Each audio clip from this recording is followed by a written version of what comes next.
Go on. Okay. Firstly, Lu, thank you very much for taking the time to do this interview. It's very kind. Before you started weightlifting, I believe as a child you used to work on a farm. What kind of work did you do? How physically demanding was it? And do you think that it helped you in becoming a weightlifter? Let me clarify this a bit. The Western style farm is quite different from the place I grew up. I would rather call it a countryside, like a rural area.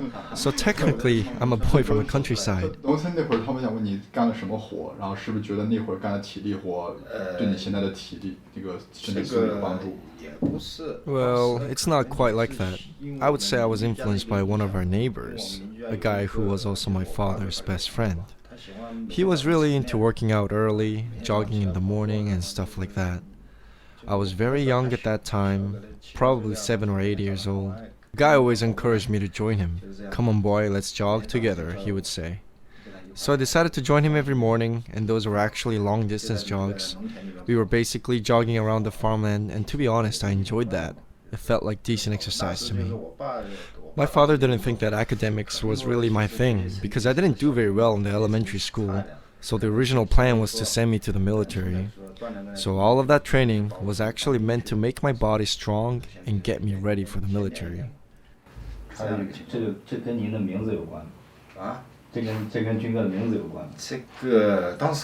Well, it's hard to say if that is the case, but back in the 90s, there were not many great career options, especially for people living in rural areas like me, and so the military was definitely one of the options.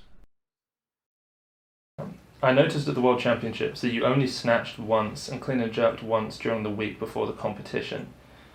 Why do you and why do the Chinese train like that before competition? Well, it's not true for the entire Chinese weightlifting team. This routine is for me in particular. There's just no need for me to go heavy on my snatch and my clean and jerk. My priority is to completely restore my strength for the competition.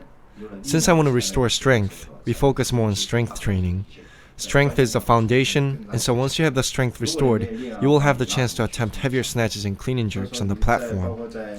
If, however, strength is your problem, then how are you going to lift heavier and heavier? That's the reason why I always focus on strength training when I'm back in the training hall, always squats and deadlifts. I'm 35, 36 years old already, so all my lifting techniques are there. These techniques have been forged into my mind, so once my strength has been restored, I'm ready to go big. Now, the last one, and this is sort of two questions. You have become famous for doing the squat jerk and doing Lu raises. Why did you choose the squat jerk and why do you do Lu raises? Let's start with a squat jerk.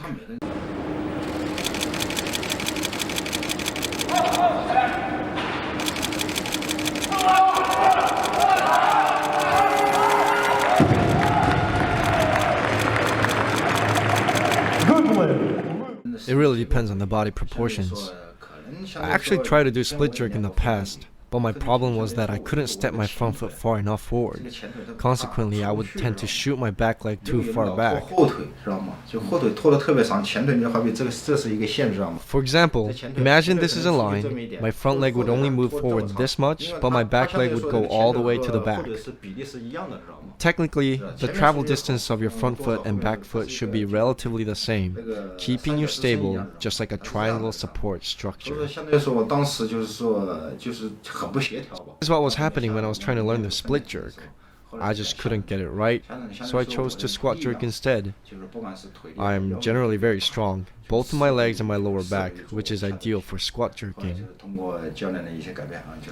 My coach helped me to switch to the squat jerk completely. It felt pretty good after the switch because the squat jerk requires pure strength and I just have it. That's the reason why I do the squat jerk.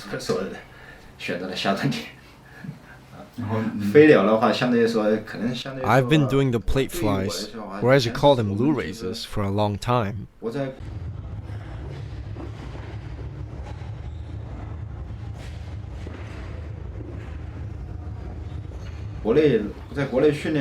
Getting the shoulders into the correct position and being able to lock the elbows out when catching the weight is very important, especially for squat jerkers. That's why I need to train and protect my shoulders by doing various exercises. Shoulder strength is unquestionably essential to support those overhead positions.